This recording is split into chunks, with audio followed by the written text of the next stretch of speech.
Andam ra ang Mandaue City Government sa plano sa Kapitolyo nga tuna ng ligaderan pagbaligya kaniadtong sa administrasyon sa Cebu International Convention Center kung CICC.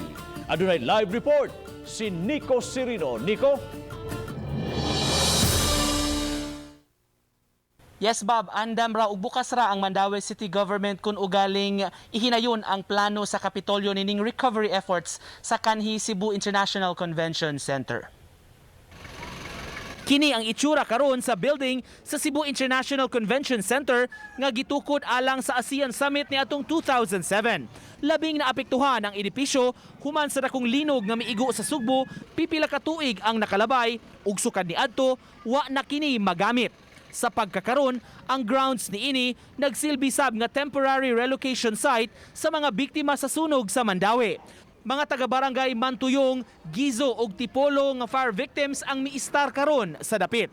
Kagahapon, dungan sa iyang paghangup sa pag-dismiss sa kasong gisangat bato kaniya gumikan sa katukuran sa CICC, gipahibaw ni Governor Gwen Garcia ang laraw niya magtukod og technical working group aron tun-an ang legalidad sa pagbaligya sa property.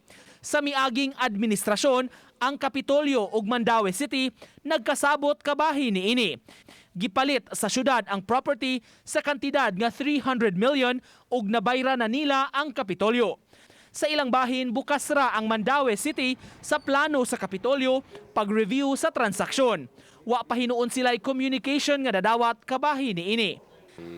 Ihangop nato ang move sa provincial government nga maghimo sila no og kaning TWG to look into the legality sa sale sa mga previous admin.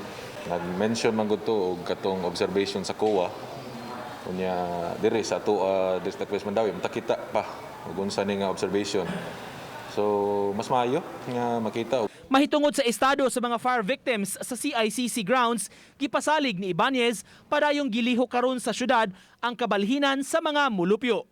Mao man gyud priority nato labi na sa atong Housing and Urban Development Office nga mabalhin na gyud ngadto sa ilahang permanent nga puy-anan ang kaning Maharlika side ug kaning Giso nga Mantuyong nga side. Base unta Bob sa original nga plano sa Mandaue City Government, i-convert kining CICC ito export center ug displayhanan sa ilang mga produkto sa syudad. Apan wala pa una mahinayon kining maong plano labi na nga makig-alayon pa sila og usa ka private entity aron maoy mo develop niini sa pagkakaroon ana paghihapon sa CICC grounds kining mga fire victims nga nagpabilin nga nag-istar sa dapit. Bob, Daghang salamat Nico Cirino sa imong live report.